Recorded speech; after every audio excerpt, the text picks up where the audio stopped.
Di kota London, tepatnya di distrik Greenwich, berdiri Royal Observatory, tempat yang menjadi saksi perubahan besar dalam pengaturan waktu dunia. Greenwich dipilih sebagai pusat waktu dunia bukan tanpa alasan. Sejarah panjang yang melibatkan navigasi, dominasi kekuatan maritim, dan kebutuhan akan standar global menjadikannya pilihan utama. Namun, perjalanan Greenwich hingga menjadi pusat waktu dunia adalah kisah yang penuh dengan tantangan, inovasi, dan diplomasi internasional. Sebelum adanya standar waktu global, masyarakat di berbagai belahan dunia mengandalkan waktu lokal yang disesuaikan dengan pergerakan matahari.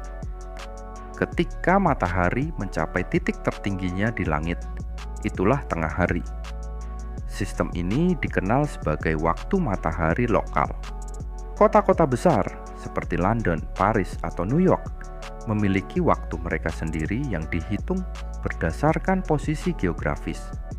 Akibatnya, waktu di satu kota seringkali berbeda dengan kota lain, bahkan dalam jarak yang tidak terlalu jauh. Sistem ini berjalan dengan baik selama berabad-abad, terutama ketika manusia hidup dalam komunitas lokal tanpa banyak interaksi lintas wilayah. Namun, revolusi industri membawa perubahan besar. Munculnya transportasi modern seperti kereta api dan teknologi komunikasi seperti telegraf menciptakan kebutuhan akan waktu yang seragam. Jadwal kereta api, misalnya, menjadi sangat sulit diatur karena perbedaan waktu antara kota-kota. Hal ini menimbulkan kekacauan yang menghambat efisiensi transportasi dan perdagangan. Sementara daratan menghadapi tantangan koordinasi waktu, dunia maritim juga mengalami masalah yang lebih kompleks. Navigasi laut, terutama pada abad ke-17 dan ke-18, sangat bergantung pada kemampuan pelaut menentukan posisi kapal di tengah lautan. Untuk menentukan posisi, pelaut membutuhkan garis lintang dan bujur. Garis lintang dapat dihitung dengan relatif mudah menggunakan posisi matahari atau bintang. Namun, garis bujur jauh lebih sulit ditentukan tanpa acuan waktu yang presisi. Inovasi penting datang dari John Harrison, seorang pembuat jam Inggris, yang pada abad ke-18 menciptakan kronometer laut.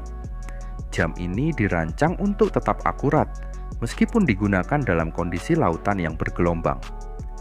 Dengan kronometer, pelaut dapat menghitung garis bujur berdasarkan perbedaan antara waktu lokal kapal dan waktu di meridian tertentu.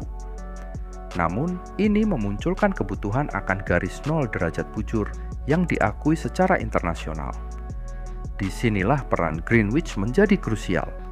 Royal Observatory Greenwich yang didirikan pada tahun 1675 oleh Raja Charles II menjadi pusat pengamatan astronomi dan navigasi. Observatorium ini menyediakan data penting seperti tabel posisi bintang dan almanak nautika yang digunakan oleh pelaut di seluruh dunia. Banyak peta laut pada masa itu juga menggunakan Greenwich sebagai referensi, sehingga menjadikannya kandidat utama untuk meridian utama. Revolusi industri dan kebutuhan akan standar global. Pada abad ke-19, revolusi industri mempercepat kebutuhan akan standar waktu global. Perkembangan jalur kereta api di Eropa dan Amerika Serikat menciptakan tantangan baru. Dengan waktu yang berbeda-beda di setiap kota, menjadi sulit bagi perusahaan kereta api untuk menyusun jadwal yang konsisten. Misalnya, kereta yang berangkat dari London mungkin akan tiba di Manchester dengan waktu yang berbeda karena perbedaan waktu lokal. Telegraf yang mulai digunakan secara luas pada pertengahan abad ke-19 juga memerlukan koordinasi waktu yang lebih baik. Pesan yang dikirim melintasi zona waktu yang berbeda seringkali membingungkan karena kurangnya keseragaman dalam pengaturan waktu. Semua ini menimbulkan kesadaran global bahwa dunia membutuhkan sistem waktu yang seragam. Kesadaran akan pentingnya standar waktu global mencapai puncaknya pada tahun 1884 ketika Konferensi Meridian Internasional diadakan di Washington, D.C., Amerika Serikat. Konferensi ini dihadiri oleh perwakilan dari 25 negara. termasuk Inggris, Amerika Serikat, Jerman, dan Prancis. Tujuan utama konferensi adalah menentukan meridian utama dunia dan menetapkan standar waktu yang dapat digunakan secara global. Dalam konferensi tersebut, Greenwich diusulkan sebagai meridian utama atau bujur 0 derajat. Ada beberapa alasan kuat yang mendukung pemilihan ini. Pertama, Royal Observatory Greenwich telah lama menjadi pusat pengamatan astronomi dan navigasi. Banyak peta laut dan almanak nautika menggunakan Greenwich sebagai referensi, sehingga menggantinya dengan meridian lain akan menciptakan kebingungan besar. Kedua, dominasi Inggris sebagai kekuatan maritim dan ekonomi terbesar pada masa itu memberikan pengaruh besar dalam pengambilan keputusan. Gimana menurutmu? Tulis di kolom komentar ya.